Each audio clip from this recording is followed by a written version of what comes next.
Welcome to the Church Solutions Podcast, brought to you by JSL Solutions. The Church Solutions Podcast is designed to help equip you and your church in the use of technology and other tools and services. And now, here are your hosts, Steve Lacy and Phil Thompson. Welcome to another edition of the Church Solutions Podcast. Hi, my name's Steve Lacy. You got your cue that time. I did. You got to look at me and smile, yeah. That's what I will do from now on. We will look and smile from now on. We've only been doing this for multiple years. Sometimes you point your finger, so that works I do too. point my finger. I do. I'm good at pointing fingers at people. Got it. All right. Well, welcome, folks, to another edition of the Church Solutions Podcast. As I just said, I'm Phil Thompson. He just said he was Steve Lacy. We come to you every week. We're a tech company, aren't we, Steve? We are. We provide products for ministries. That's right. And those products would be? Streamingchurch.tv, myflock.com, churchapplive.com, those things. Streaming video, mobile apps, church management stuff, websites. We do it all. We do. And what are we doing today? We're actually not doing any of that again. We're actually, we have a guest in our studio, and he is a young man who has written a book called Creative, Designing Churches That Engage Generations Together. Did I get that right? You did. All right. And his name is Zach Yentzer. And Zach actually has a website. You might want to mark this down, folks. We'll reference it a few more times here during the podcast. But his website is 100creativecities.com, and the 100 is the number 100 creativecities.com. And his book is all about reaching millennials, but it actually is much more than that. So let's give you a little background on Zach. Zach is a PK. You know what a PK is, right? I know what a PK is. Pastor's kid. But he's been also working with churches over the years. He's helped train bivocational church leaders. You're bivocational? Yes. Okay. Yeah, I guess you are. We just had lunch together. Yeah. You are. And he's very passionate about church, about the local church. And this book is about millennials. And I actually heard Zach a few weeks ago speak, and I thought this would be a great topic for the Church Solutions Podcast, because we talk a lot about reaching millennials and trying to figure out how to do it. Toughest crowd to reach, I would think, right now. Yeah, we don't have an answer. Yeah. But Zach That's why Zach has an answer. Yes. Zach has an answer. So, Zach, thanks for being on our podcast today. Well, thanks for the invite. It's been fun getting to know you the last hour or so. That's right. Well, you got a free lunch out of the deal, too, right? That's not the best part yet, though. All right. Well, good. Well, we're glad you're here. So there's a lot to talk about. We only have about a half hour here or so. But you wrote this book called Creative, Designing Churches that Engage Generations Together. And I liked what you had to talk about. So tell us a little bit about the book. But I guess, first of all, who are millennials? Tell us who millennials are. And there's all sorts of, we've heard Generation X, we've heard Generation Z, Generation P, I don't know. But tell us a little bit about that, because you've done a ton of research on this. Yeah, and we were actually joking about how there seems to be so many different definitions, and everywhere you turn, there's another one. In fact, a couple months ago, they came up with this new one, Xennials, they call them, those who are just on the edge of Generation X and Millennials. And It's kind of a little tongue-in-cheek, but there's probably some truth to those kind of border on the generational border area where they have more of a Gen X characteristic. But all it is to say is that there's so many different definitions. And in writing the book, I've stuck with the Pew Research Center definition of a millennial.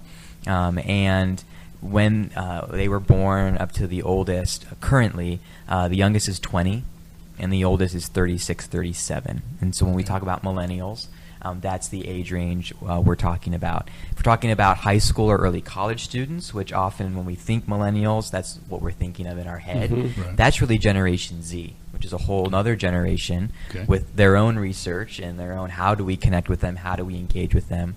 My passion really lies in kind of maybe the latter half of the millennial generation. I kind of call them young professionals or young creatives. Those are those people who are starting to really get into their calling, maybe having families, are involved in some creative efforts, either ministry or non-ministry, if you will, even though I believe everything is ministry. Right. That's a kind of a quick snapshot, 20 to 37. Right. So there's, as I've listened to others talk about millennials, they kind of say, oh, those are the ones that grew up and got a trophy for participating, and that kind of formed their attitude and feel like all I have to do is show up and then I can get an award and that sort of thing. Does that fit with the millennials, or is that not right? It's probably everybody now, isn't it? I think that's part stereotype and part true. Oh, okay. I think, and I'm never a parent basher, but parenting has a huge part to play. And as a response to what my parents felt when they were either latchkey kids or their upbringing in a split home, maybe their response was maybe a little bit more doting and trophy that we see today. So everybody says, those involved in church work, and everybody's probably an overstatement, many people say these millennials, they're the hardest generation to reach. And yet, I mean, I've heard that saying before. I'm, I guess, a baby boomer. And I heard that was told about my generation as well. But I mean, isn't every generation, doesn't it have its own set of unique challenges? And I mean, just kind of address that a little bit, because I mean, every you know, we all seem like we all kind of grew up like these crazy kids. You know, address that a little bit. Yeah, it's true. In short, what a lot of the research has been pointing to with millennials is that they're not coming back, so to speak, like other generations were. So you're absolutely correct. They said about baby boomers in their 20s, they'll just need to grow up and figure things out and they'll come back. And it was true. And the same with Gen X. It's not as true with millennials. We're not seeing millennials come back, so to speak, after professional clarification, after having kids, after having families. And come back, you mean come back to the church. Right, is what I was gathering from what you were saying there, is come back to the church. And in fact, Generation Z, which we're not even talking about, they call the first post-Christian generation, that have no upbringing that really has any foundation in the Bible or in church. And so I think we're at a period of time where we're having to really say, yes, to some extent, every generation in their 20s goes through what millennials are going through, but there is a shift in church and culture that we do have to be aware of and be thoughtful about. And why is that? Why is that? Why is that? Why is the millennials not coming back? Why are they not coming back where supposedly the other generations came back to the church? I mean, you've written a book on this, but that's a great question. I want to go back now that you've mentioned it and try to figure out how older generations, how their life experience looked. I know for millennials, and this was at the event that you were at, Phil, is Barna Research looked at a couple of different factors, and they found that when millennials were in church as a teenager, if their church was connecting their passion for XYZ with their faith, with the Bible, or career aspirations with their faith, if there was great mentorship happening, if there was a connection to mission and how the church affects the community, if all those things were in place, the retention was much higher. And the opposite was true when those things weren't in place. And so I'm not a church critic, but sometimes I do wonder what the church was in maybe the 80s and 90s, how that has impacted how millennials feel about the church and whether they're coming back or not.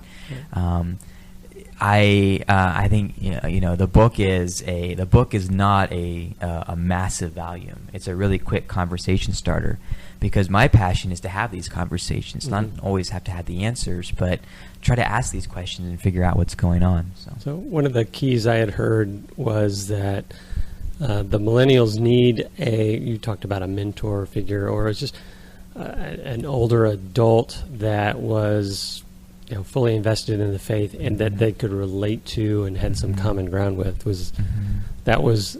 I had heard was a key, one of the key things, and those that had those relationships would often come back, and those that didn't, they weren't able to connect the church with something they wanted to do going forward. Is that, you got it. And actually, the afterwards conversation of that event that we were at together, Phil, was something that came up that was new to me. This millennial generation is more wanting of mentorship than what older generations say they were when they were young. And so if we're looking for something distinct about millennials, I think mentorship is it, if we had to land on one. The part B that surprised me was talking to older leaders who said, I didn't have a mentor growing up, and I don't know how to mentor.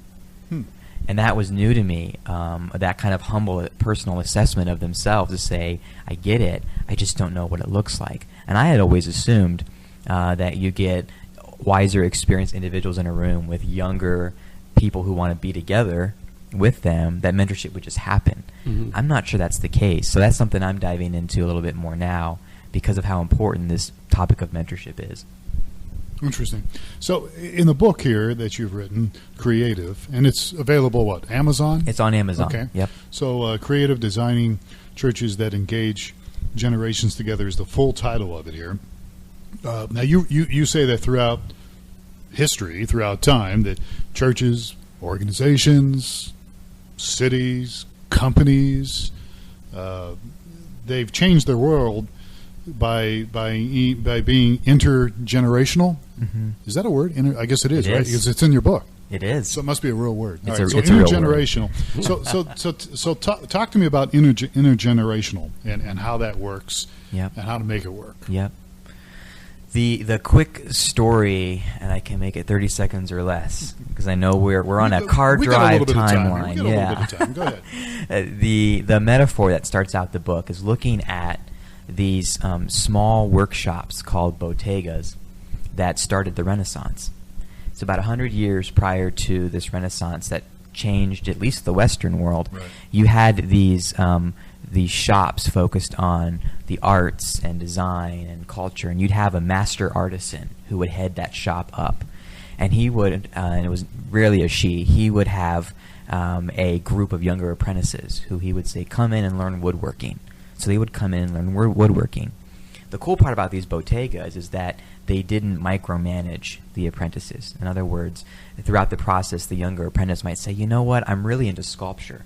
So then the master artist would do connecting and networking and say, hey, you need to go over to this guy and learn sculpturing. And so these little physical spaces that brought people together to talk about a wide range of topics became these like fire starters that fueled the Renaissance. And so looking at that model that was intergenerational, I started to see the same patterns happening in cities, in companies, throughout time, that these revolutionary places were physical places where mentorship was happening, and then there was human and financial investment into the ideas and people that came out of that physical space. And as I was looking through Paul's letters to young church planners like Titus and Timothy, I found the same DNA was in there, the same exact three elements: space, mentorship, and investment was at play. And so that's kind of why that statement is in the book of throughout time. Even if you're involved in the church, even our sacred documents subtly break out this pattern. And today you see it in Google, you see it in Austin, you see it in the Renaissance. Every time the world and culture has changed, it's changed at the hands, so to speak, of these physical environments that were bringing generations together to launch people and ideas. And that really fueled the book. Well, one more time. So what are the three parts? You got it. In the book we call it incubation. And that refers to these physical spaces where people are drawn together to think and work and design and be together. Okay. Then the second is mentorship. How do you have older to younger and younger to older relationships that are building off of those people and ideas? And then the third is investment. How do you put either time or finances into the people and ideas in this space to launch them out?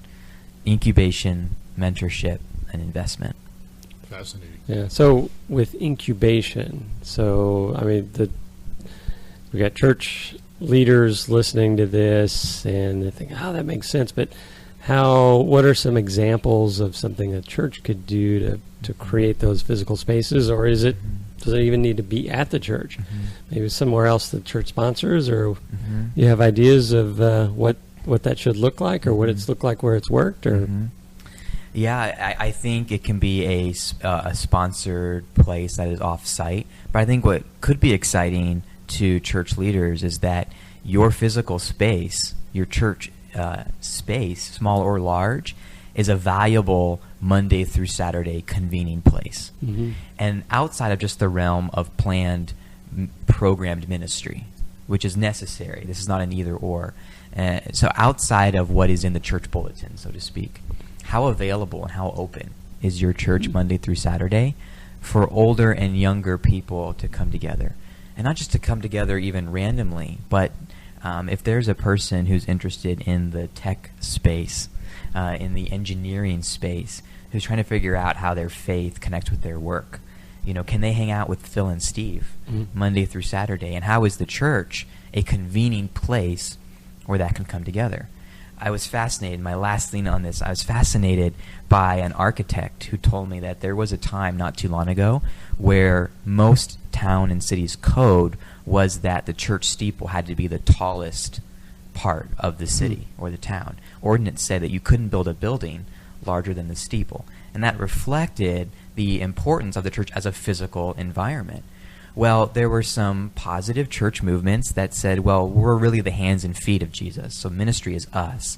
And so church became this place where you met on a Sunday, and then everyone went outside of the space until the next Sunday. But there was a time when the church as a physical piece of real estate had massive value for incubation, for mentorship, for investment. We don't have that anymore. The desire of the book is to start having conversations of what would it look like to return to that. I just listened to a interview / story on the founder of Starbucks. I can't remember his name. Howard Schultz. Howard Schultz, yes. And so he was talking about how he had gone to Milan, Italy, and toured through Milan, and they had all of these casual shops that were just a big part of the culture.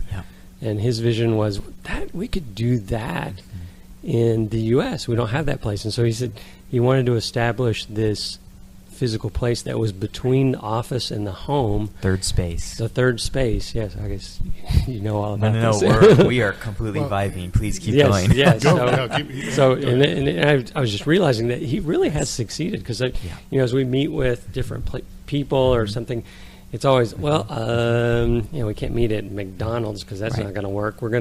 Let's go to this third space. Let's meet at a Starbucks, and we can, because it's really been established as that place between home and office. Absolutely. And so the incubator, the church needs to be able to build that or create that third space where people can come. And it's not like you said, it doesn't necessarily need to be.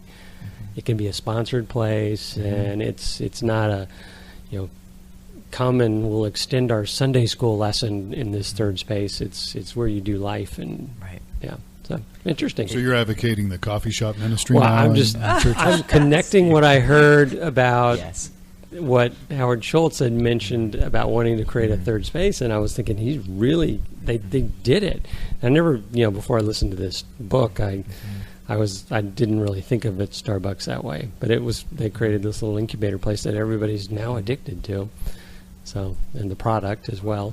I'm smiling. You can't see it if you're listening, but I'm smiling because this is how this section on incubation in the book begins, is looking at Starbucks. Oh yeah, and really emphasizing the idea of third space. Starbucks did something this week that surprised people. They're completely nixing their online store.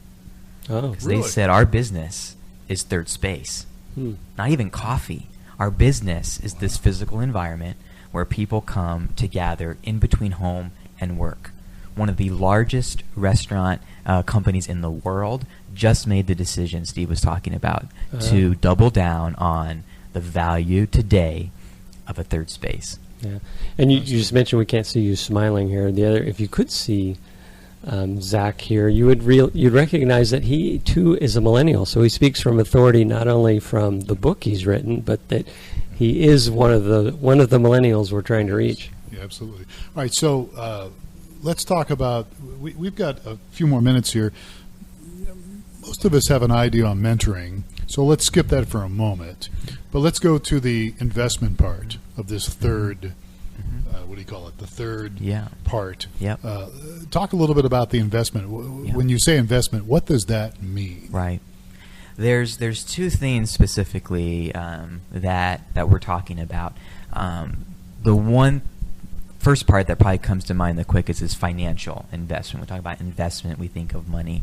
There's a church in California that has something called a fellowship grant, and that is a annual pot of funding that at least once a year they accept applications from the church members who have a ministry idea, a nonprofit or a for-profit ministry, faith-based idea to go meet a need in the community.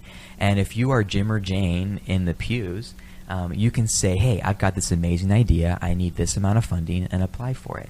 Again, that's outside of the ministry scope that is the emphasis of the church. It's very organic.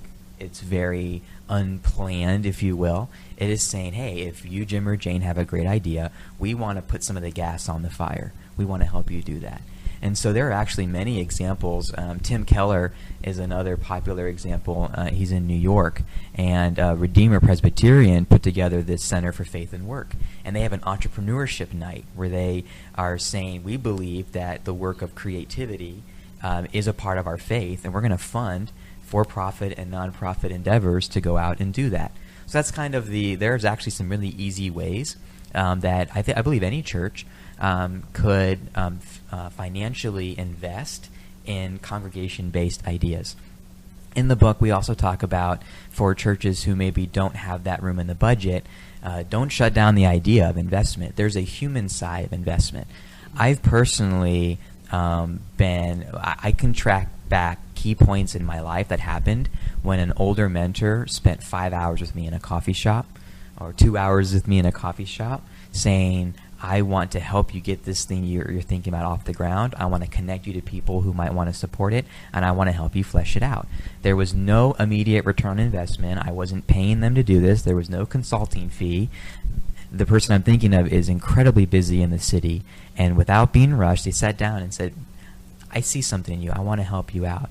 And so whether there's a financial capacity or an investment of human time and energy, the church is the only organization in our community that brings every sector of the city together for at least an hour a week, 52 times a year. That is incredible human potential. So the investment part of the book asks, whether it's financial or human investment, how do we catalyze and bring people and ideas and investment together to see the church as a launching pad for incredible things that the church itself may not always be able to think about or do on its own. That's awesome. Exciting stuff. Yeah. So we still have a couple more minutes. Let me push the website before I forget. And how can people, well, the website's 100creativecities.com. It's the number 100, creativecities.com. And then, and how is that the best way for people to get a hold of you? It is the best way. All right. All right, so we have a couple more minutes. I skipped over the mentoring part, Sure. but I know there's people out there listening, and I know, we have leaders, we have volunteers, we have who knows, listening to this podcast. Anybody can be a part of this solution, and a lot of people might be asking here, mentoring. Well, how do I mentor people, and how does that whole thing work? Do I put a sign up? Do I post something on Facebook?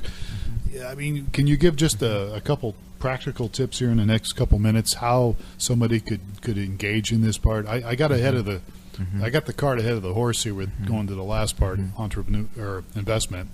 But mentoring is part of this huge deal. Yep. There's a couple really quick things that I think can be tangible, can be taken away. I believe that the church has the opportunity to really revolutionize professional mentorship in the city or in the community or in the church. It's kind of something that the book puts out there. It comes from this Barna research that millennials really want to understand how their Monday through Friday relates to their Sunday, if that paints a picture. And most of our time is spent in work. And if you look at kind of the Christian landscape, a hot idea right now is faith and work. Not faith and works, not in the Paul way, but faith and work. How does my Monday through Friday connect with my Sunday? Vocation. And I think that the church, especially if the church leader has the opportunity to curate relationship. If you think about it, your best relationships did not happen randomly. They were the result of a curated space that was designed to bring you together. I met my wife in orchestra class. Met my best friend in a college quad. These were spaces that someone said, this is a space where people come together. And that's where it happened. And so one of the churches that I've been to before has what they call a mentorship Sunday. So they actually connect with people a month or two in advance who want to be mentors. And then on a specific Sunday, they bring up these mentors to the front of the church and say at the end of the service, if you want to come and be mentored, if this person's story matches where you want to go or is something that you want to learn from, come on up and meet with them. And so the church is kind of trying to set up a relational structure for mentorship, really based around life stage, vocation, calling, and I think beyond just discipleship, beyond just spiritual formation, this professional, vocational mentorship is untapped potential, in my opinion, for the church. The last tangible thing is don't be afraid of reverse mentorship. So the book talks about Jack Welch, the CEO of GE, and he tells a story about when he went to meet with one of his CEOs of his companies, and the CEO said, I just came back from a great mentorship experience. And Jack goes, you're one of my top leaders. What are you doing being mentored? And he goes, yeah, I met with this young 20-something who just onboarded with us, and he told me everything I need to know about the world we live in, and I learned so many things. Now, obviously, that was reciprocated. The older was onboarding the younger, and the younger was, working with the older. And within 48 hours, Jack had his entire company's leadership finding a mentor younger than themselves. Really? And so reverse mentorship is something that's starting to pop up more and more. And the younger can learn from the older, and the younger can learn from, am I saying this right? The younger can learn from the older, and the older can learn from the younger.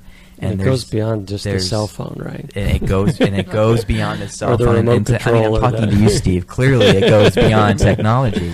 So, those are a couple of things that we try to flesh out in the book, and I think are pretty tangible that can be taken away and implemented, I think, pretty quickly. Yeah, that's awesome. So we're out of time.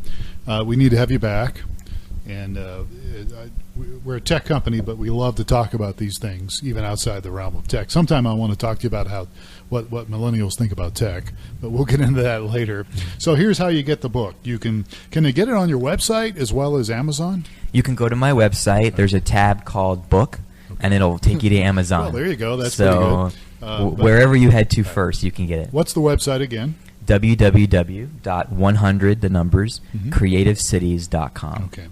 And Zach Yentzer is our guest here, has been our guest, and people can obviously contact you through the website there. So, Zach, we really appreciate you spending some time with us today. Thanks for having me here. It's been very enlightening to us, and I hope it's been encouraging to others, because really, we definitely want to reach people, and we want to reach millennials. And I think this stuff is really some good stuff. So the book is Creative, Designing Churches That Engage Generations Together. So I'd encourage you to pick it up at Amazon. And if you have any questions, you can always, you can contact us. Just send us an email, support, because we're here to support you. support@streamingchurch.tv. And, like I said, Steve or I will probably respond, and we'll take your questions, we'll take your comments, and if we need to point you to Zach, we will do that as well. So, all right. Thanks again, Zach. All right, thank you. Thank you both. All right. Well, for my partner in crime across the table, that's Steve Lacy. We've been talking with Zach Yentzer. I'm Phil Thompson. We are out of time. We hope that you have a great day, and thanks for listening. We hope that catch you next time on another edition of the Church Solutions Podcast. Take care.